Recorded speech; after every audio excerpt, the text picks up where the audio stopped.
Number 10. The Devil Made Me Do It. In 1981, 19-year-old Arn Cheyenne Johnson sparked controversy far and wide for a crime he wasn't behind, or so we think. While arguing with Alan Bono over Johnson's girlfriend, Arn stabbed Bono, resulting in the man's death.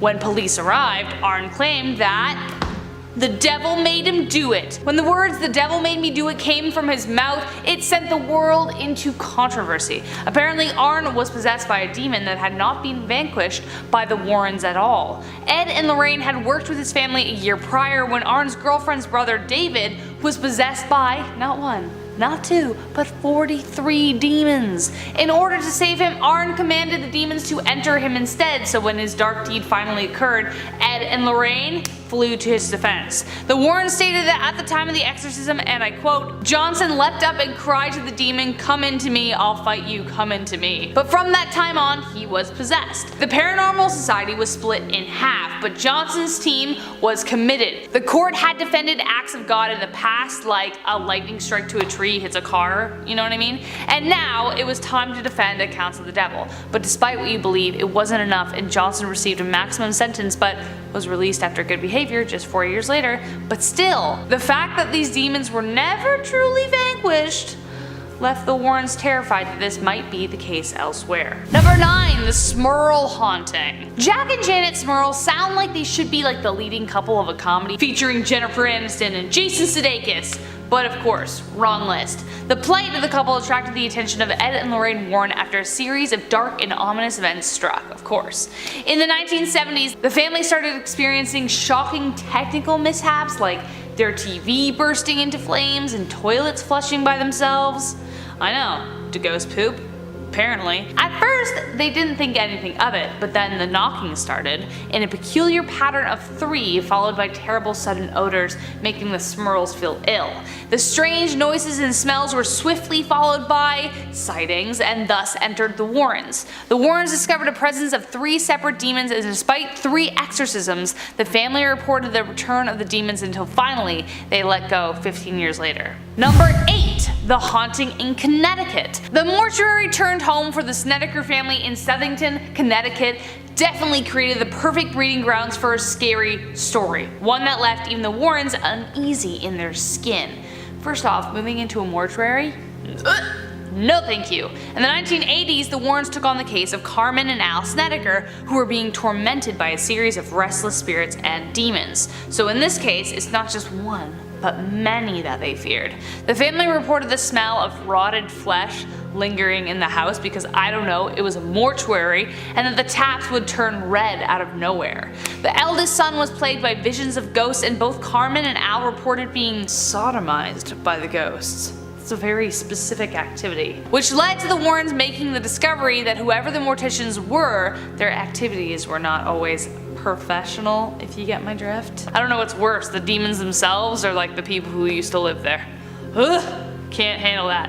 This was one of their most confusing cases and remains under scrutiny to this day, but the Warrens knew whatever it was had to be exorcised.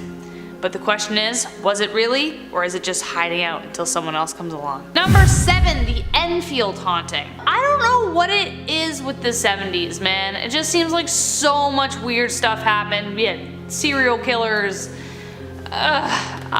It's nuts.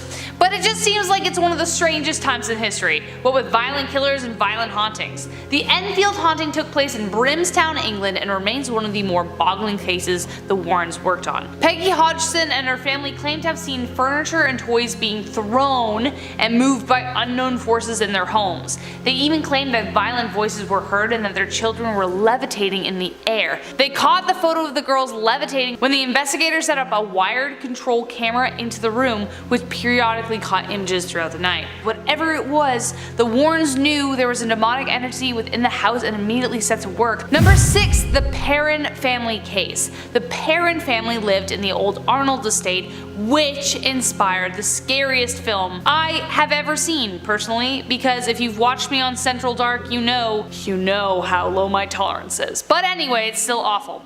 Yeah, you know it, you've heard of it. 8 generations of families lived and died in the old house and apparently never wanted to leave, or never could.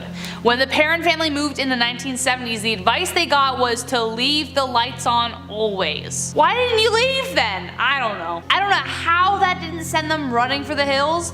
The house had been rife with tragedy, but one of the 3 people who took their own lives was an alleged Satanist whose activity was responsible for the possession of the house. Her name was Bathsheba Sherman, who became a demon that Lorraine will never forget. The demon would physically attack the daughters of the Perron family, with one reportedly seeing a floating head screaming and retching at her. Ugh, I almost didn't say her name, but I did, so we'll see what happens to me now. Number 5, the Shadow Doll. The Shadow Doll is literally the doll of your nightmares. The Shadow Doll comes from unknown origins but was kept in the Warrens Museum for safekeeping.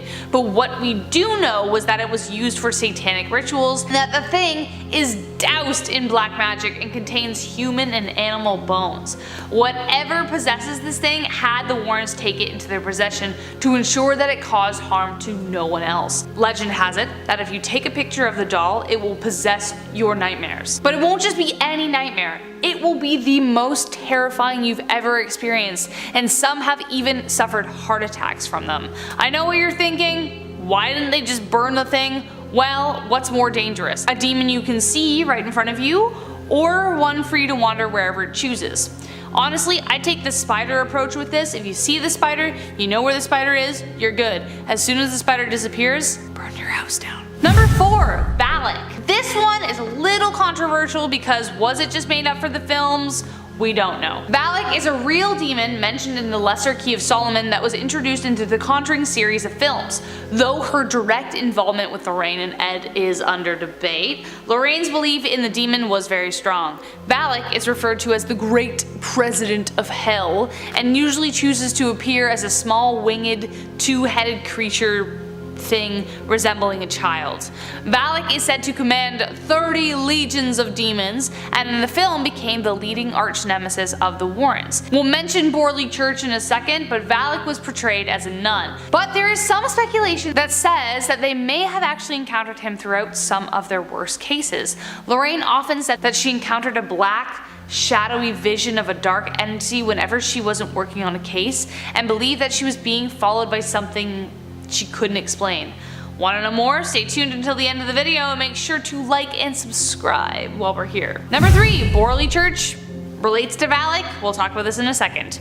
The grim history of Borley Church is the perfect setting for a horror film. The land upon which it is built used to be the home to a 14th century monastery, where a monk fell in love with a nun at a nearby convent, which led to the monk being hanged, and the nun was bricked up alive within the walls of her convent, which sounds pretty friggin' extreme if you ask me. It sounds like evil resided there long before Ed and Lorraine made the trek out to sort out whatever demon lay between its walls.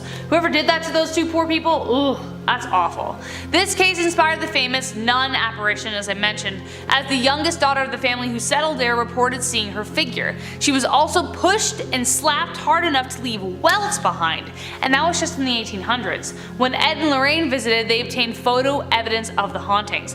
Ed captured the image of a monk leafing through one of the books at the altar, and Lorraine experienced a black entity rush past her. Valak. She remembered feeling an overwhelming sense of evil. A picture revealed later showed that the shadow of a nun was rushing past her, so that's where the image came from. So was it Valak? We don't know. Number 2, the Annabelle doll. You knew. Probably the most famous of the hauntings conquered by the Warrens was the Annabelle doll. It would almost be a crime not to mention it. Dolls are already eerie with their black, piercing, beady eyes that look like there's nothing there. But in this case, the most terrifying part was the thing behind it. The case dates back to the 1970s when a Raggedy Ann doll was innocently purchased from an antique store for her daughter. Soon the doll began raising alarm when it would change positions in the house, boggling its owners. But when the notes started showing up saying "help me" and "help Lou," then they came home to find it covered in blood, and they decided then that they needed to call a professional.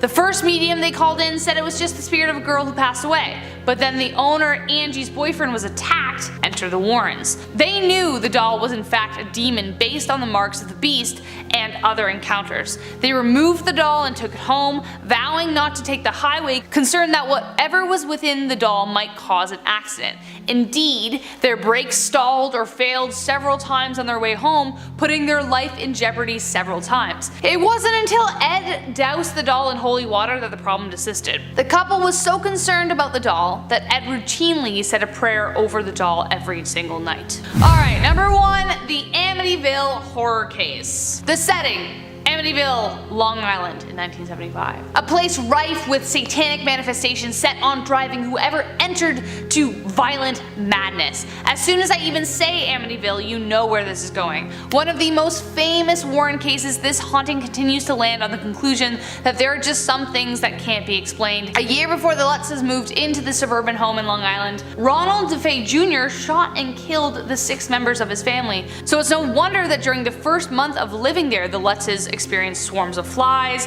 loud banging noises, disturbing entities, and even levitations. The Lutzes moved out and left all their belongings behind, and George Lutz, the father, an ex-Marine and karate expert, so clearly a tough guy, wouldn't even meet the Warrens at the house. He met them at a Pizza Hut. He was that scared. The Warrens said that this case affected their personal relationship to each other the most out of any case they've worked on. This entity followed the Warrens home the very first day, and Lorraine described being incredibly fearful. There was something she just couldn't explain. To this day, Lorraine says that this is the case that haunts her the most, and said, and I quote, she hoped that this was as close to hell as she would ever get. Starting off this countdown, we have the toy monkey. You may recognize this little demon monkey from the Conjuring Universe. It made a little cameo in the movie Annabelle Comes Home. Anyways, apparently this monkey is possessed by a demon that enjoys stalking its victims before murdering them. That is absolutely horrifying. Why isn't this more well known? Now, there is good news to this. Apparently it's no longer haunted. It was blessed by them and now stored safely in their museum. But before it was blessed, they told no one about this demon monkey. Coming in at number 9, we have the other dolls. And if you guys are liking this video so far, smash that like button and subscribe to our channel. So the Warrens have a number of creepy ass dolls that are possessed by demons, not just Annabelle. Let's take a look at some of these terrifying dolls. First up, we got this lovely doll with no mouth. Not gonna lie, it looks like a kid's paper mache craft. But that hair looks a little too real. Let's hope it's not. Then we have this doll. I didn't think we could get any worse, but whew, I was wrong. Okay, her eyes are horrifying. They literally just stole my soul. And last but not least, we got this gem. Because who doesn't love clowns, am I right? All of these dolls are apparently haunted by different demons. But that's all we know about them. The rest is a mystery. Moving on to number 8, we have the succubus demon.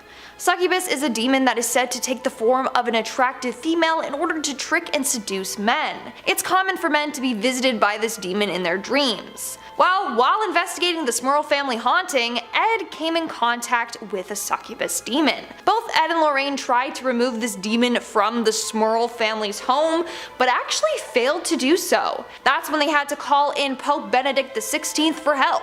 And they performed a ritual exorcism of the house. Maybe that's why we didn't know about this, because the Warrens failed at removing the demon and needed help. That must have been pretty embarrassing. In our 7th spot, we have the haunted house. The Borley Rectory is said to be one of the most haunted places in England. It was built in 1862 but sadly was damaged by a fire in 1939, and by 1944 the whole thing was demolished. Now here's the thing. Before it was demolished, it was said to be extremely haunted. People would hear footsteps and see ghostly apparitions of a nun and a phantom coach. In fact, when Ed and Lorraine Warren visited the church, this is when she encountered the real-life demon that inspired Valak. While there, she also saw a headless demon monk walking around that left cryptic messages on the walls. And also, they saw ghostly nuns walking around at night. That's when the Warrens hired a bunch of photographers to help capture evidence of these demons. They ended up encountering the ghost of a nun, or demon nun. She was a real-life woman that got buried alive in the brick walls after having an affair with a monk. So there were multiple ghosts and demons at at this church that the Warrens encountered, which were not publicized by them. Fun fact though, the Warrens kept a brick from this demolished church in their museum, cause why not, you know, memories, a little souvenir. In our 6th spot today we have the Pearls of Death Demon. This simple pearl necklace is said to be one of the most dangerous items in the Warrens museum. And honestly, it's the most beautiful. Doesn't it make you just want to pick it up and put it on? Well, don't, ever. This necklace is incredibly cursed and is said to strangle anyone who wears it. Basically, it all started when a woman was given this necklace. She put it on and claims that it felt like someone was strangling her to death. People around her had to actually yank the necklace off of her to save her. It was a near-death experience. It's believed that this necklace was used in incantations or rituals, or even was used as a holy relic to Satan worshippers. So now it's possessed by some sort of demon that wants to kill anyone who wears it. The Warrens again chose not to go that public with this necklace, because it might tempt people to visit the museum and put it on for themselves. And obviously they don't want people dying at their hands. We are now at our 5th and halfway mark with the Union Cemetery Ghost. Now this one is a bit different than the other ghosts and demons on today's list, and that's because the Warrens kept this ghost a secret because it was fake. There wasn't actually a ghost. Let me explain. So according to a legend, there's a lady in white that haunts Union Cemetery in Easton, Connecticut. She was apparently the victim of betrayal by her lover, and she died either by taking her own life when she was heartbroken, or she was actually killed by her lover. Well, Ed was determined to capture her on tape, and enlisted his secret, not so secret lover, Penny, for help. So in the summer of 1990, Ed apparently camped out in the cemetery for a week trying to make contact with this ghost, and it was a fail. The two then faked a video of the lady in white, which was just Penny wearing white. Anyways, he went on to make great claims that he made contact with this ghost, but hardly any evidence was provided, just a few shadow ghosts on video, which was Penny. People were questioning the authenticity of this video, and he kinda was like, hey, let's just, forget about this, and then they just never talked about it again. Coming in at number 4, we have the Donovan family. In the 70s, the Donovan family was haunted by a very malevolent demon. It started off how it normally does. The family would hear loud noises coming from inside their walls. Eventually, things would happen like blood would pour out from their taps, and they would hear animalistic growls coming from within their house. The Warrens were sent in to investigate, and turns out that the daughter, Patty Donovan, used an Ouija board and was communicating with the spirit that claimed it was a young boy. Clearly, it was a demon in disguise as a young boy. After learning that, the Warrens called for a priest and they exorcised the house from evil. But how come this case wasn't as well known as the others? Why were they trying to keep it a secret? Seems suspicious. What were they hiding? In our 3rd spot, we have the Antonellis. This is another innocent family that was terrorized by evil. It all started back in February of 1966, when the Antonelli family started experiencing some paranormal visitors. Miss Antonelli was the first to see it. She was about to doze off when she got a feeling that someone was in the room with her. She opened her eyes and saw a massive gray mist with 4 distinct appendages. She turned on the light and the figure disappeared. For years, this figure tormented her and no one believed her. That was until it started tormenting her husband, and he was all like, WTF is going on? The house really is haunted. Sorry, sweetie, but I believe you now. I don't know if he actually said that, but it probably was something along those lines. Anyways, the Warrens were eventually called in and they conducted a seance.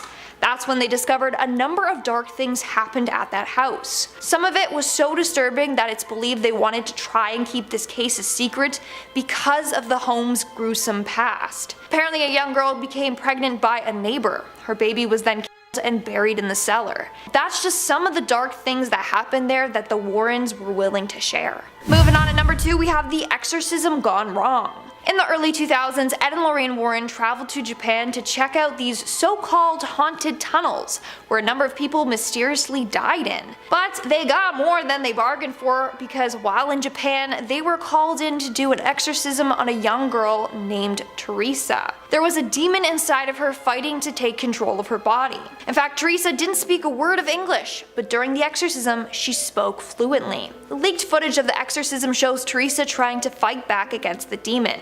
but a number of people don't think it went too well. Even if you Google the case, no information comes up. So many fans believe that poor Teresa lost her life to this demon, which is why the Warrens kept this a big secret. And in our number 1 spot today, we have the Shadow Doll. I'm gonna start by saying that Annabelle looks like nothing compared to this doll.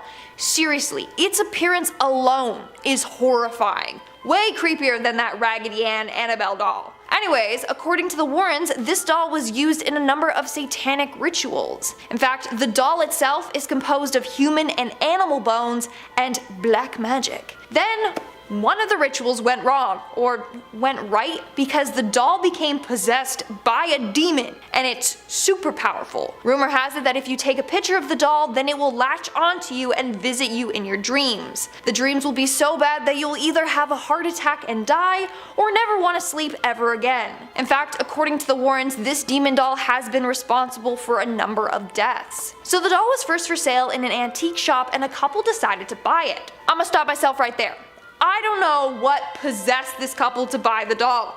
Probably the demon possessed them and convinced them it was a good idea, because who the hell would look at this thing and be like, huh, that's a great little fun-loving doll, isn't it cute? No! Anyways, the couple began to experience intense and horrifying nightmares. They later found out that they were having identical nightmares, and one night the husband woke up with huge gash marks on his back. They linked this all back to the doll and got rid of it. Now, since this demon is so powerful, the Warrens obviously didn't want to tell people about it, because then the media would go on a frenzy and take photos of it, and then the demon doll would curse all them. So they hid it away in their museum for as long as they could. Starting off in our number 10 spot, we have Belphegor. Belphegor is a fallen angel, and after his fall from heaven, he has now become the demon lord, presiding over the sin of sloth. It is said that as Belphegor served as a lieutenant from hell, he was sent to Earth on a mission by Satan. While he was on Earth, he grew quite fond of Paris, France, and it is said that because of this affinity, he now lurks deep within the catacombs under the city. Belphegor can be invoked by mortals who are wishing to find fame and wealth, usually through as little effort as possible. But these wishes are of course doomed to fail because of the demon's true mission to lure the dreamers into sloth. Through the failure of whatever was provided to the dreamer by Belphegor, he then draws them into procrastination and idle dreaming rather than active production, which then condemns them to a life of failure. Belphegor is also recognized as one of the 7 great kings who rule over hell. In our number 9 spot today, we have Burstook. Burstook is a Wendish evil god of the forest and is known for his trickery. He is often described as being half man and half goat, but there are some sources which claim he is actually all shadow and doesn't even have a human form at all, and instead is more a spirit of the woods. So here's what dark thing he's got going on. He likes to trick wanderers of the forest into getting lost. Yep, literally just a full-on nightmare. He hangs out in the dark depths of the forest waiting for the perfect moment to strike. Once a wanderer stumbles across his path, he'll play tricks where he changes the path in the woods, or he'll whisper in their ears to frighten them, and he'll lay branches in their way so that they'll trip and fall, and he does this all simply because he just enjoys the suffering of others. Sounds pretty evil to me. In our number 8 spot today, we have Beelzebub. Beelzebub is a former seraph who turned into a high-ranking demon. He is one of the princes of hell and also oversees the Order of the Fly. He, Satan, and Lucifer form the triarchy of hell, which makes him one of the supreme monarchs of the underworld. As a seraphim, he was under the archangel Gabriel, but he was one of the very first angels to fall. He is often confused with Satan, and while the two names can technically be interchanged, they are two separate entities, and in some writings, they even disagree at times. He is associated with pride and gluttony, and he has also been held responsible for demonic possessions throughout the years. Unfortunately, flies are a very important thing for him, as it is said that he can take the form of flies. Now his main job is to rule over the fallen angels as well as the demons that are originally from hell. In our number 7 spot today, we have Lilith. Lilith is a demon goddess who appears a lot in mythology. Her dark origins start in Sumerian and Babylonian demonology, and she is the picture of the beautiful maiden with a dark spirit. Legend says once she chose a lover, she would never let him go and would give nothing in return. Some people believe that Lilith was actually the first wife of Adam and that the two were created equal, but Adam didn't like that she wasn't obedient to him, so he abandoned her, and this is when God made Eve. This is what is rumored to have turned Lilith into a snake, which then tempted Eve into the apple. After Adam and Eve were then banished from the Garden of Eden, Lilith turned into a demon goddess and vowed to get her revenge on all men. In our number 6 spot today we have Baal. Baal is ranked as the first of the Ars Goetia, which I had to look up because I am not really familiar with a lot of demons and demonology works. If you're like me and aren't exactly up to date on this, as explained by the demonicparadisefandom.com, quote, the Ars Goetia, also known as the 72 Pillars, is a group comprised of 72 demons with exemplary strength and their own legions. They are listed in the grimoire Lesser Key of Solomon. Okay. Cool. So Baal is the first on that list, and he is the principal king of hell. It is said that he governs somewhere from 66 to 250 legions of demons and spirits, so he's clearly a workaholic. In grimoire tradition, it is said that Baal appears in the form of a man, a cat, a toad, or different combinations of those, with the appearance of a king or soldier, but with the heads of these creatures, and on a set of spider legs. So I'm just saying, the guy's not easy to miss. I feel like it's pretty clear. In our number 5 spot today we have Asmodeus. Asmodeus is the king of demon and earthly spirits and is referred to as one of the 7 princes of hell. He also represents one of the 7 deadly sins,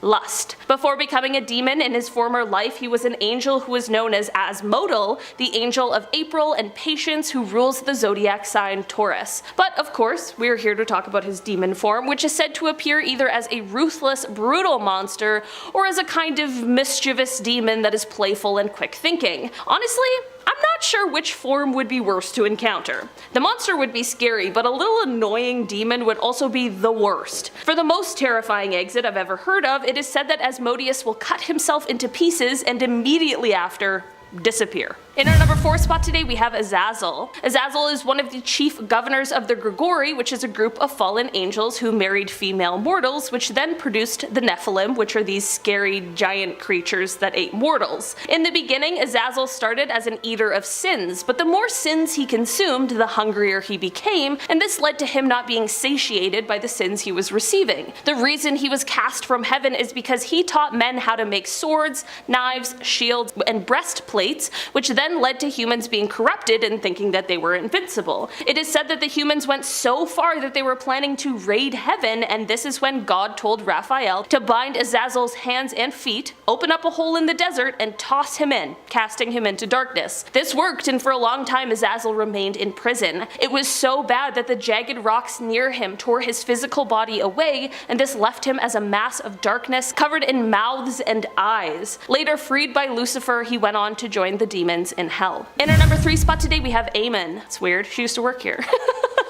different Amen. Amen is the great Marquis of Hell, and he is the 7th of the demons in the Ars Goetia. It is said that he is in charge of governing 40 different legions of demons, but his favorite thing to do with humans is making them fall in love with each other. He is also known to settle debates, and you might be sitting there thinking that this guy actually sounds pretty cool and nice, but despite all of these cool and nice things he enjoys, he is anything but nice. Just like he can make people fall in love, he can also do the exact opposite as well. He can cause people to turn against each other and can even will someone to harm the innocent, which is just terrifying. To make that thought slightly less horrifying, it is said that he usually doesn't do this for no reason, and it tends to only happen when he is attacked or if someone is standing in his way of completing a mission. Still not good, but I suppose that's better than just random acts of violence. It is said that Amen appears as a wolf with a snake's tail and that he possesses the ability to breathe fire. Or he might appear as a man with dog teeth who is inside of a raven. I don't know. Ask him about that, not me. In our number 2 spot today we have Hades. We are not talking about the Unreal game, instead we are talking about the dad that you gotta fight in it. Hades is the king of the underworld and the god of the dead, and I'm not sure if it gets any darker than that. It was believed that just by speaking his name he would have the power to bring you to the underworld, so people tried to avoid his name like it was Voldemort. Hades was sure to never let any souls that entered the underworld escape, and he would punish anyone who tried, or anyone who tried to save someone in the underworld. One of his darkest myths is in reference to the time he kidnapped Persephone. He opened up the earth where she was picking flowers and he kept her in the the underworld. Persephone's mother, Demeter, was of course really unhappy about this and did everything she could to get her back. Hades finally agreed to let her go, but of course there's always a twist with these guys. He gives her a pomegranate seed as a parting gift, which she eats. Little does she know, if you eat food from the underworld, it binds you to it. So now she is bound to Hades, and basically the story ends off with her being allowed to live a few months of the year on Earth, but the rest of the time she's stuck in the underworld. So yeah, Hades is just out there kidnapping people.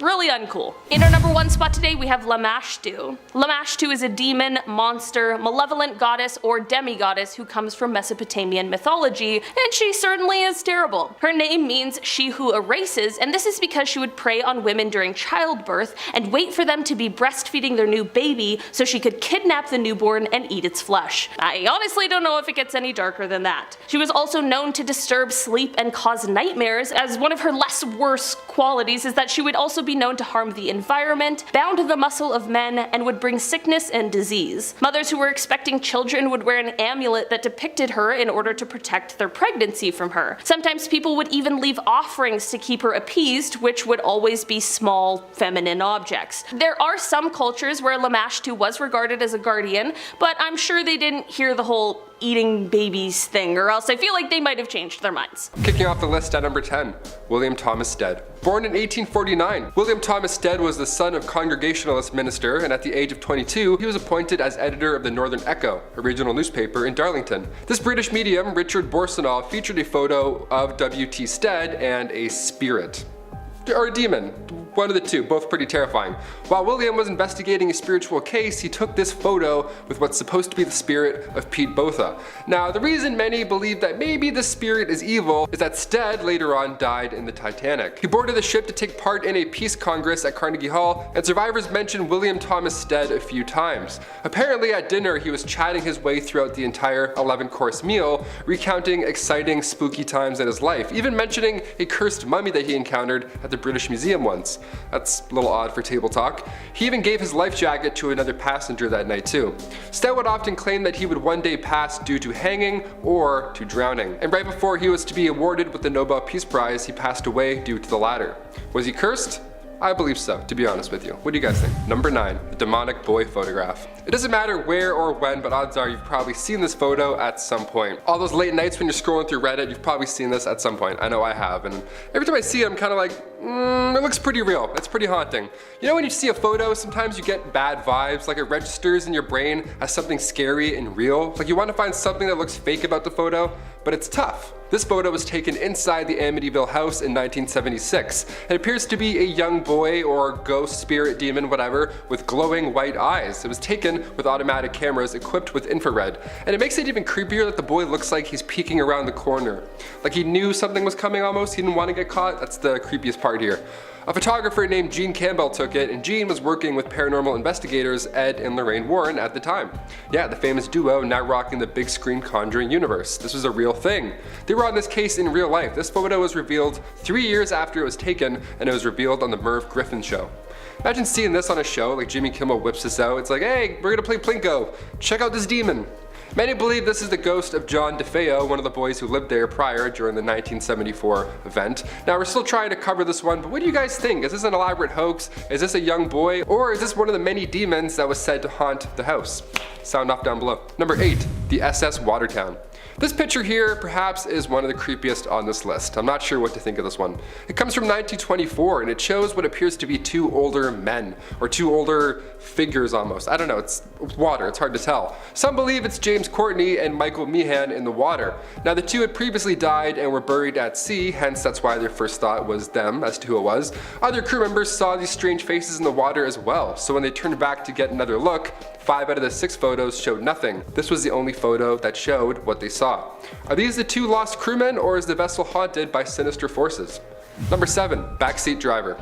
This photo is from 1959. Okay, it was taken by a lady named Mabel Chinnery, And the photo at first glance is just a classic 60s shot of a man in a car. That man was Mabel's husband. Now the man in the back seat, however, that back left seat, we have no idea who that was. Her husband apparently was the only guy in the car at the time. And also, that's a pretty tough angle. If you wanted to recreate this photo with your friends after work, like try this. This is a really hard shot, even with phones now. It would be hard back in the day. It's like he's appearing to us through the seat almost with that angle. So either this is a lie, which happens often, people can lie, and a man was sitting in the back left seat, or like Mabel thinks, maybe this is her dead mother-in-law. Now, if she had said father-in-law, I think maybe it was his spirit, but this for sure looks like an older gentleman with a collar or something. Kind of looks like, dare I say it, the devil. I don't know, I read a lot of comic books. Number 6, Coventry Society Demon. You may be thinking, some of these may not be demons, Taylor, maybe they're just nice spirits who stuck around after they passed. Yeah, while it's nice to believe that, photos like this convince me otherwise. This is from the Coventry Freeman Society, and it shows everybody at this event dressed to the nines. But when you look at the top left corner over here, you see a hooded figure. Somebody that clearly doesn't belong with the vibe in this room at this event. Nobody else was seen also at any point at that night wearing a hood like this, so of course many believe it was a dark part of the afterlife photobombing this event. Honestly, I totally believe that. This is a weird one. The hood, maybe I've been watching Harry Potter lately, I don't know. Maybe it's a Dementor, we actually don't know. Number 5. The ghost pilot. Oh, this one gives me the creeps. I'm hoping it's just a friendly ghost. I included it because it's kind of nice, but you never really know, honestly. This one, I did some research, it's creepy.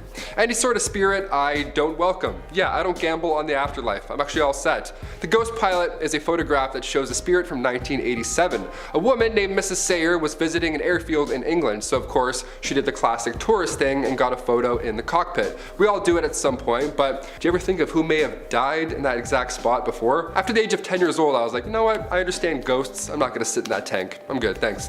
People swear the Titanic was a cursed ship and that spirits were responsible for the ship's bad luck. Now, next time you want to sit in the pilot's seat, look around for spirits, because this image was developed and it appears that somebody or something was in the helicopter with Miss Sayer the whole time. Number 4, the Paris Demon. Originally, the tunnels under Paris were built for stone mines, but near the end of the 18th century, it turned into something haunting. Cemeteries were starting to fill up, and I mean that in a literal sense, and humans didn't figure out how to be clean, so bodies would just be laying on the sides of the roads. They started to pile up over time, so the solution was to use these catacombs. They were no longer needed for those mines anymore, so might as well use them as a mass graveyard. And now we have the scariest basement in the world. We have walls of skulls that on one hand, it's cool as hell, it's natural history, it's gothic yet beautiful, but when Google Maps tried to give a user an up-close look, it seemed to have caught a shadowy demon figure. With more than 6 million souls laying down there, it doesn't shock me to hear about something like this at all. There's a video of the street view, and in it you can see this figure. Check it out yourself. Number 3, Demons Are Us. For this next one, we'll be going down the Lego aisle. Yeah, how fun. A haunted Toys R Us. Can you imagine all those toys starting up at night by themselves? Bay Area's haunted Toys R Us is no longer a thing. Thankfully, as of 2018, that location closed down, but its tales, they live on forever. The Sunnyvale Toys R Us demonic presence appeared in the background of this photo. But of course, like others on this list, the people present at the time of the photo swear that nobody else was there. It's like everyone has bad memory, everyone has good memory, I can't really tell right now. It's like, could this be a spirit or a demon caught on tape that just happens to be at a Toys R Us? I vote yes. Employees talked about creepy things happening there at night all the time, and the Sunnyvale store is indeed haunted by more than one ghost, that's what people say. The store stood where the Murphy farm once stood, so many think the spirit is the ghost of Johnny Johnson. I don't know, the fact that Ouija boards are a toy that is commonly used to, I don't know, communicate with spirits, maybe closing these doors was the best call. I don't think we welcomed in any good spirits. I don't think any spirits are clocking in for work, you know what I mean? Now it's closed, so I'm like, it didn't work. Whatever we tried, didn't work. Number 2, ghost boots. These boots are made for haunting, and that's just what they'll do. Yeah, I put a pair of boots on this list. That's where we're at now. This photo of a young girl may look like a classic family trip, but upon closer inspection, it seems like somebody or something is standing behind her. Now, of course, her father said that nobody was behind her at the time that it was taken, and I agree that, and like honestly, and I believe him. Honestly, that would be pretty weird if he was like, hey, can you stand right here? Yeah, you behind my daughter, don't move, but you stand right here in this open field, thanks. Ka-ching. I don't believe it, I don't buy it, it's weird. This shot was taken at Zushi Zenagawa, Japan, and you can see boots and what looks like clothing sticking out from behind the child's elbow. The kid's father said, I took a few photos, and when I was looking through them at night, I noticed the boots behind her. I took several photos in the same spot, but only one of them had boots. You always see that in movies, right? At night they're going through and they see like it's 2 a.m. It's never at a Walmart while it's being developed. They don't find these photos in a bright, busy area. It's always in like a dark kitchen. Ugh, it's creepy. So he freaked out and then put it on Reddit, and then now we're here. Full circle. And finally, coming in at number 1, cave drawings. I know these aren't photos, but come on, there's nothing more eerie than humanity's origin, right? Let's do it. Let's go back. Let's turn the clocks back. And for archaeologists from around the world, this cave system in France doubles as the world's oldest art gallery. These Paleolithic paintings are haunting to look at. They were created from humans about 20,000 years ago, and it's now considered a heritage site. There's many of these caves around the world. So if you're thinking about sneaking down there in the Lascaux caves and taking a look yourself, well, you better think again. The cave was opened originally in 1948, but due to carbon dioxide levels from visitors, it was closed in 1963. Learning about our history is challenging, and when it's slowly fading away, that surely doesn't help. Just gotta hold your breath while you read. This is crazy. I'm currently reading a book called Supernatural by Graham Hancock, and in it he tries to dig through history to find the origins of spirituality, and markings in caves like these ones from ages ago definitely help. They resemble these demon-looking creatures almost, and this is long before religion. These drawings were supposedly from hallucinations, but many believe it's one of the first accounts of a demon interacting with a human. It's just drawn on a cave wall. Pec Merle is a cave in France that also has these strange drawings, and some say they resemble aliens, others of course voting demons. What do you guys think? This is from 25,000 years ago. Write all your thoughts and concerns down in the comments below. Starting off this list, in our number 10 spot we have Baal. Baal is ranked as the first of the Ars Goetia, which I obviously had to look up because I had no idea what that was. If you're like me and aren't exactly up to date on your demonology, as explained by the demonicparadisefandom.com, quote, the Ars Goetia, also known as the 72 Pillars, is a group comprised of 72 demons with exemplary strength and their own legions. They are listed in the grimoire Lesser Key of Solomon. Okay, cool. That was easy to understand. So, Baal is the first on that, and he is the principal king of hell. It is said that he governs somewhere from 66 to 250 legions of demons and spirits, so he's clearly a workaholic. In grimoire tradition, it is said that Baal appears in the form of a man, a cat, a toad, or different combinations of those with the appearance of a king or a soldier, but with the heads of these creatures, and on a set of spider legs. So, I'm just saying, the guy's not easy to miss. I feel like that's pretty clear exactly who that is. In our number 9 spot today we have Amon. Amon is the Great Marquis of Hell, and he is the 7th of the demons of the Ars Goetia, which thankfully we now know all about. It is said that he is in charge of governing 40 different legions of demons, but his favorite thing to do with humans is making them fall in love with each other. He is also known to settle debates, and you might be sitting there thinking that this guy actually sounds pretty cool and nice, but despite these cool nice things he enjoys, he is anything but nice. Just like he can make people fall in love, he can do the exact opposite as well. He can cause people to turn against each other and can even will someone to harm the innocent, which is terrifying.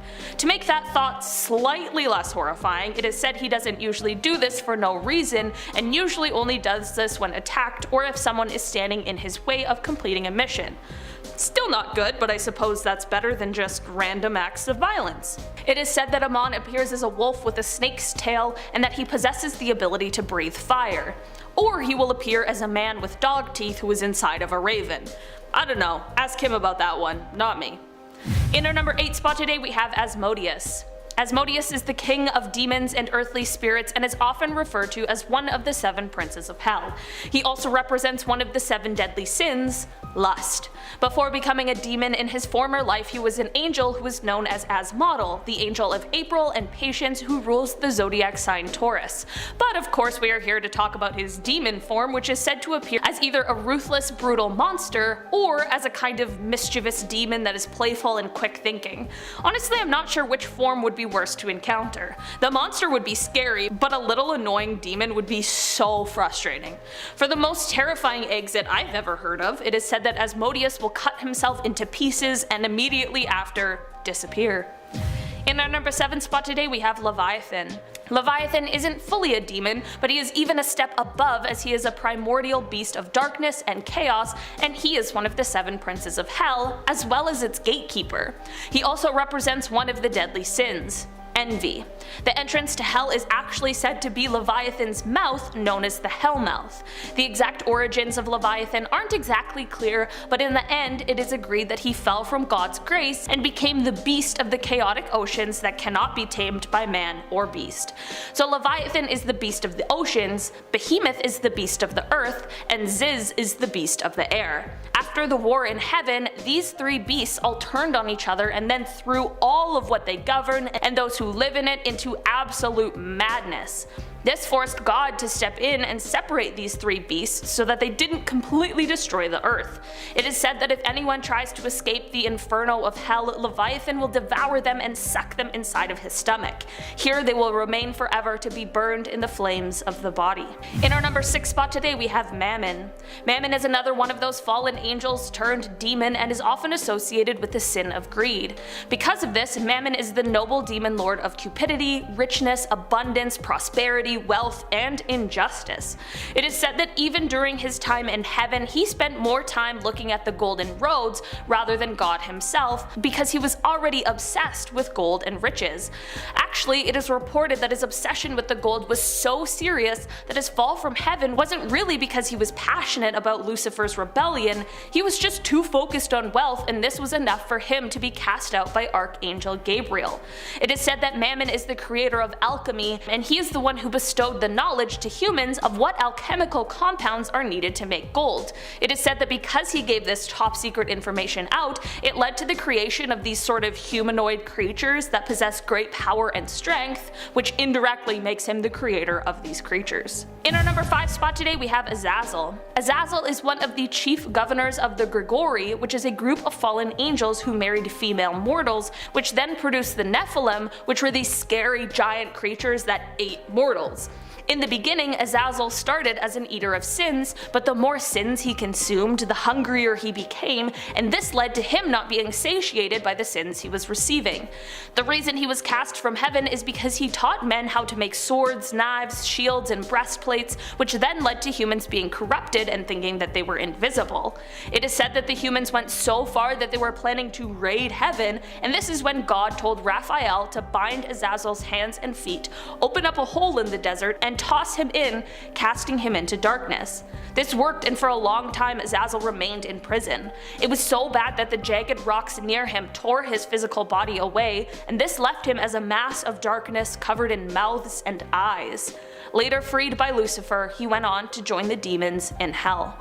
In our number 4 spot today we have Beelzebub. Beelzebub is a former seraph who turned into a high-ranking demon. He is one of the princes of hell and also oversees the Order of the Fly.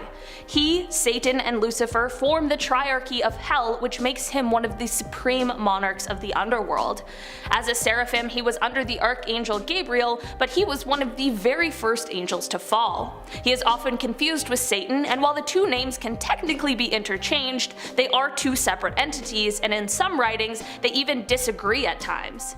Beelzebub is associated with pride and gluttony, and he has also been held responsible for demonic possessions throughout the years. Unfortunately, flies are a very important thing for him, as it is said that he can take the form of them. Now his main job is to rule over the fallen angels as well as all of the demons that are originally from hell. In our number 3 spot today we have Paimon. Paimon is the 9th pillar of the Ars Goetia, and he is a king of hell that is most obedient to Lucifer.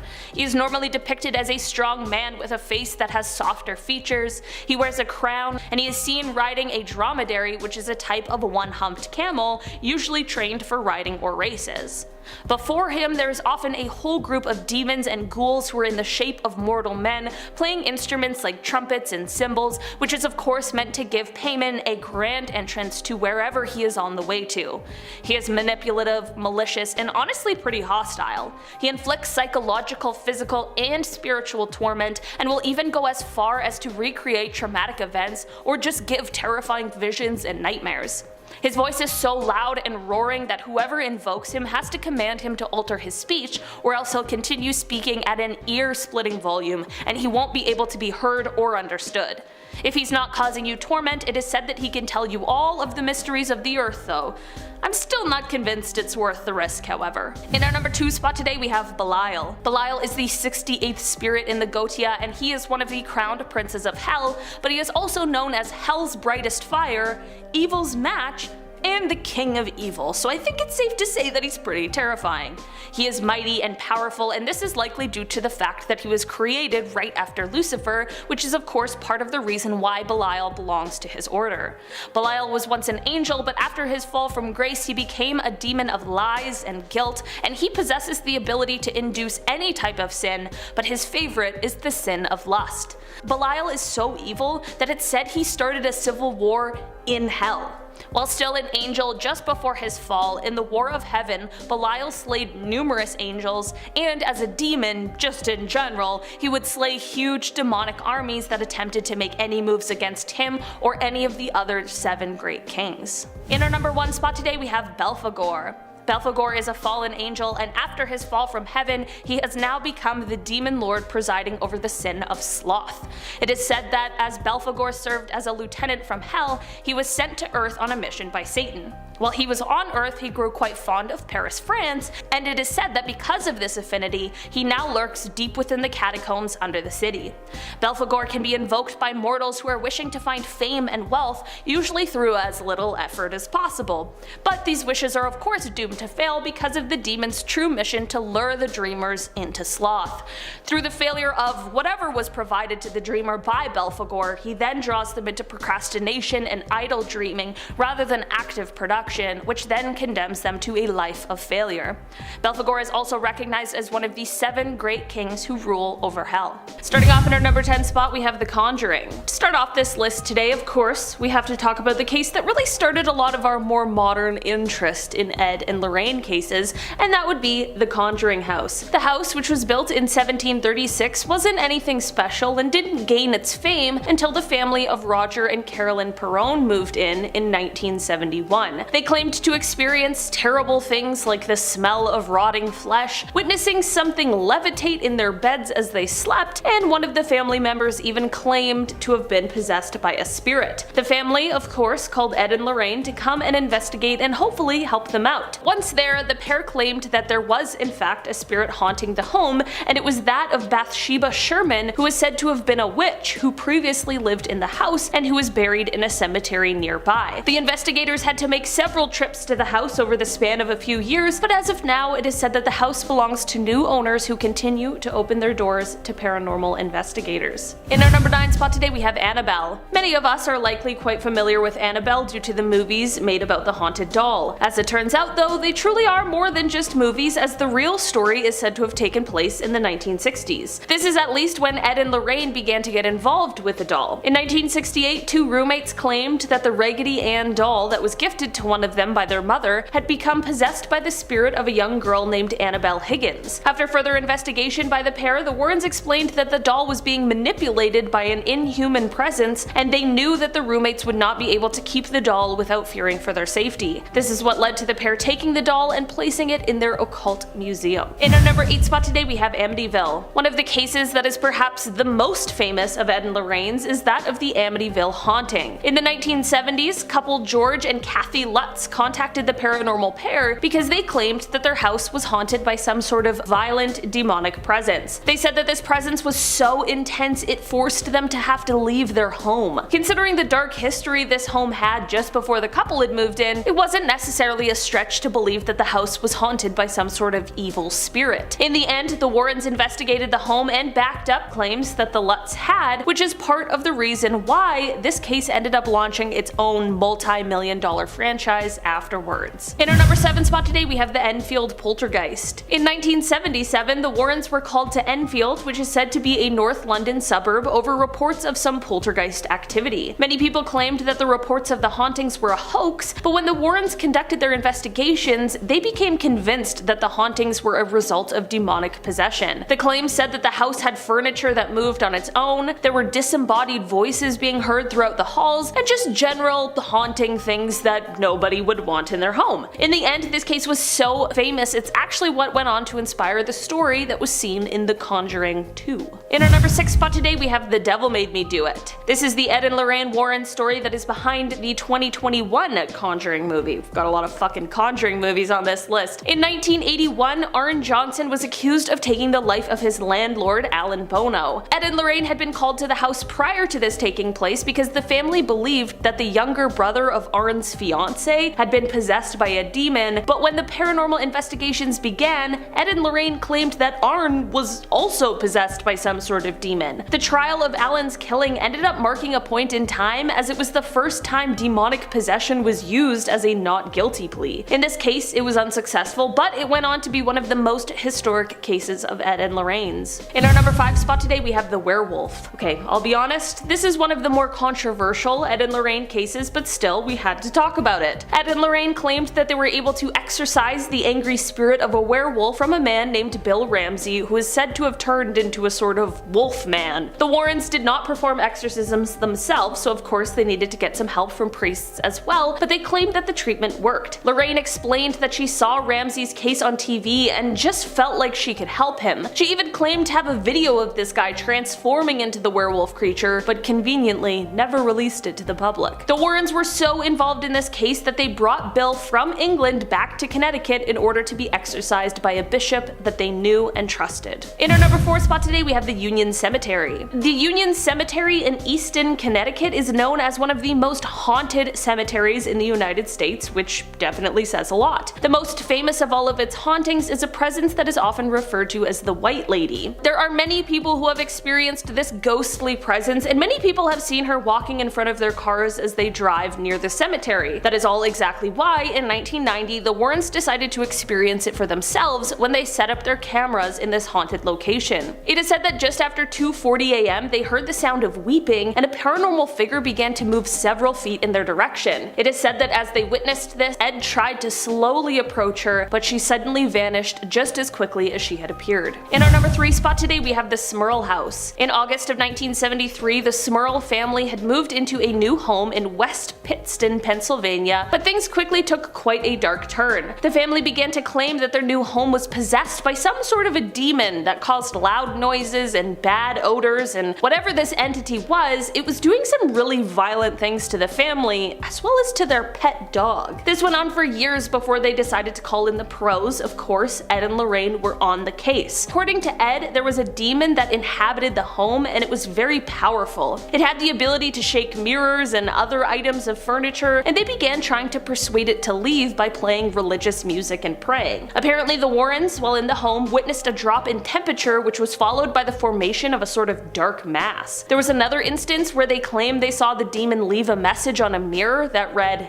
"Get out." In our number 2 spot today, we have The Haunting in Connecticut. If you've ever seen or read The Haunting in Connecticut, this is a home and a story that you might be a little familiar with. In 1986, the Snedeker family moved into a new rental home that at one time had previously been a funeral home. In the basement, the family found some less than welcoming items that were left from the home's previous life. Shortly after moving in, however, their discoveries would become more gruesome as they began to have reports of evil coming from the house. These included attacks on the family members, seeing apparitions, and they even explained violent personality changes from one of the family members. When Ed and Lorraine investigated the house, they were able to confirm that it was in fact haunted. It is said that one of the most frightening things that took place in the house, aside from the rumors of possession, was one day when a family member was mopping the floor and all of a sudden the water suddenly turned blood red. In our number 1 spot today, we have the Donovan family. In the early 1970s, the Warrens were called to the home of the Donovan family, and when they arrived, they found them all terrified. They witnessed loud pounding and other inhuman noises coming from inside of the walls. The wallpaper was peeling and the water was running red. The Warrens began their investigation, and this included asking them questions to try and find out if there was a source for the haunting, such as a recently passed away family member or some kind of new secondhand item that they had inherited. Through this questioning, it was revealed that one member of the family had used a Ouija board and ended up contacting someone who said that they had died in the neighborhood 10 years earlier. The Warrens knew it was time for them to call a priest because they believed that the entity that had been reached through the Ouija board was actually a demon that was just posing as the person who had passed away. Following an exorcism, it is said that things in the home slowly slowly returned to normal, but the events stayed with the entire family. One member who witnessed the hauntings and the exorcism said, quote, "I nor anyone else in my family have ever before witnessed anything so weird and terrifying." Number 10, Pocum. There are more than a few reasons to fear cemeteries, though I personally find them pretty peaceful. During the day, anyways.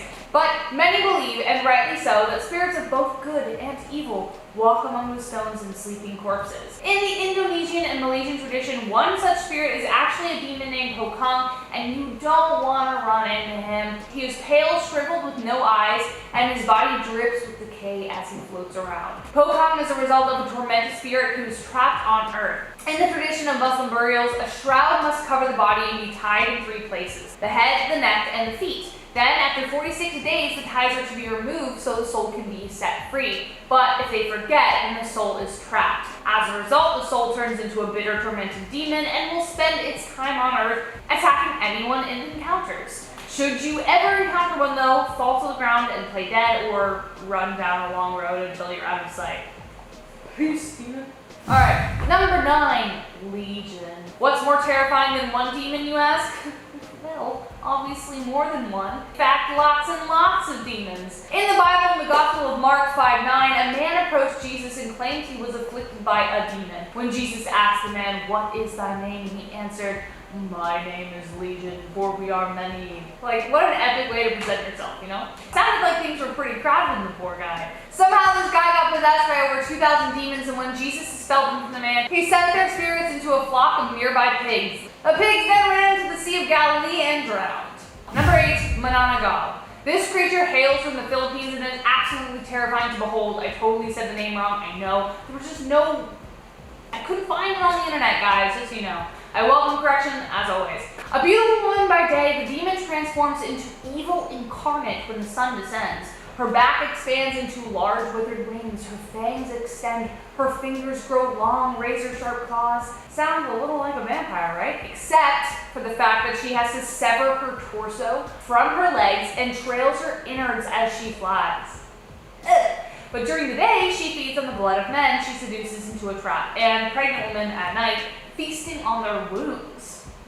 She's literally horrible 24/7, like the definition of evil never sleeps. She just gets worse. But there is a way to best her. If you can find the lower half of her body, cover it in ash, salt, or garlic, then you have a chance of destroying her. She has to reunite with the lower half of her body by sunrise, otherwise she will be destroyed. Beyond that, carry garlic, pungent spices, daggers, tails of stingrays, and holy water to protect yourself. Otherwise, she's a-coming and nothing on earth can stop her.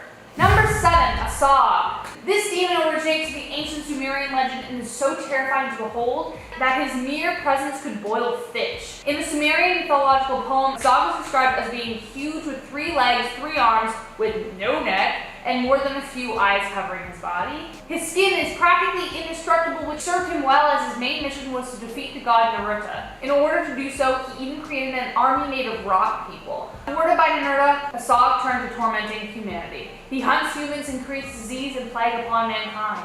He would cover a human like a piece of cloth, causing headaches, fevers, and a violent sickness and making them entirely too weak to survive. Maybe he was responsible for a certain pandemic?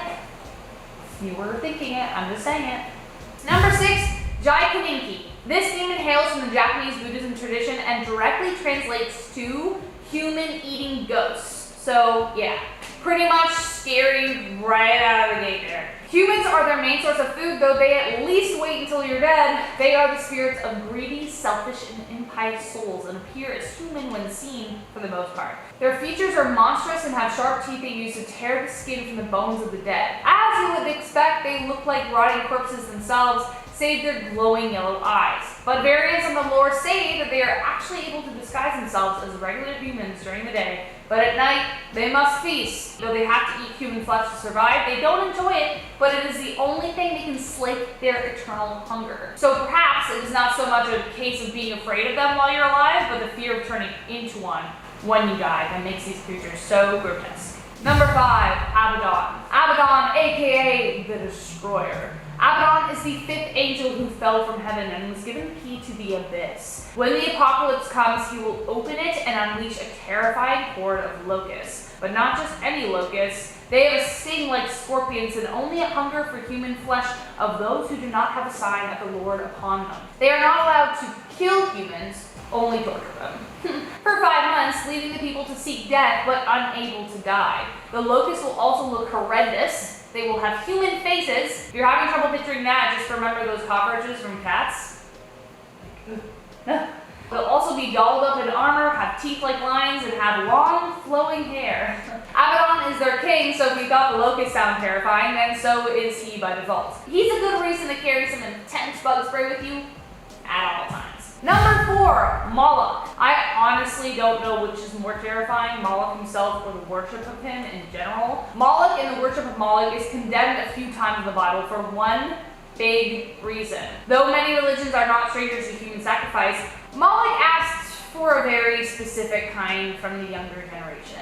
Many newborns were offered up as sacrifices to God in order to ensure a promise for increased fertility, either for that person or the land. Yeah, guys, let's just give up the kid that we just gave birth to so we can have more kids. Like, no logic. Anyways, the bull-like statue depictions of him popular in the Bronze Age had 7 chambers, one of which was meant for the brutal aforementioned sacrifice. They would heat the structure from within and then place the offering inside and beat the drums so they couldn't hear the screaming. Yeah, this one's pretty bad. Number 3, Asmodeus. Here we go, we're ending strong with our top 3. Asmodeus is one of the most powerful of the infernal demons of hell. You have heard of the town of Sodom, essentially the OG Sin City. That was all his work, and he is super proud of it. Originally a man, Asmodeus is known for guiding citizens toward depravity by feeding them irresistible temptation after the next. He guided the king of Sodom's hand in destroying the city, taking it so far that God's wrath came down upon them. Because he was so corrupt in life, Asmodeus became a demon in death due to his unquenchable lust. That's a promotion. For him, I guess. Number 2, Beelzebub. It's so hard to think he's scary when he's got such a fun name to say. Sounds like bubblegum. Anyways. Who better to be number 2 than Satan's right-hand man, Beelzebub, Lord of the Flies, one of the 7 princes of hell. He's associated with the figure of Baal, a former fertility god with an unquenchable hunger. He is said to be one of the most powerful demons of the 7, Lucifer obviously being number 1. He is said to represent the sin of gluttony. He is known to devour all and anything he can in the form of plagues. In religions prior to Catholicism, Beelzebub was associated with sacrifices. Wherever blood was spilt in the name of worship, he was there. He also likes to possess people and torment them, so if you're afraid of possession overall, I would definitely do everything you can to avoid this guy. After all, he's one step away from being Satan. And number 1, the 4 horsemen of the apocalypse. I feel like the title really explains it all as to why these guys are in our number 1 spot. They are literally going to bring about the end of the world. Satan doesn't do that, they do. Conquest will arrive first, riding a white horse, though he's no knight in shining armor, I will say. His arrival is detailed in Revelation as a man wearing a crown and carrying a bow. Also described as a charismatic leader with unlimited ability to conquer. Next up, war with a large sword and a red horse. He has the power turning even lovers to war and can make people kill each other on a dime. Following that, famine, which is always an inevitable factor of war. Last but certainly not least, death, who will arrive on a pale green horse. Besides the obvious reasons these demons are terrifying, you can safely bet that they may already be at work. Considering the amount of war the world has already seen and continues to see to this day, these demons might be far closer to being more human than we may imagine them to be.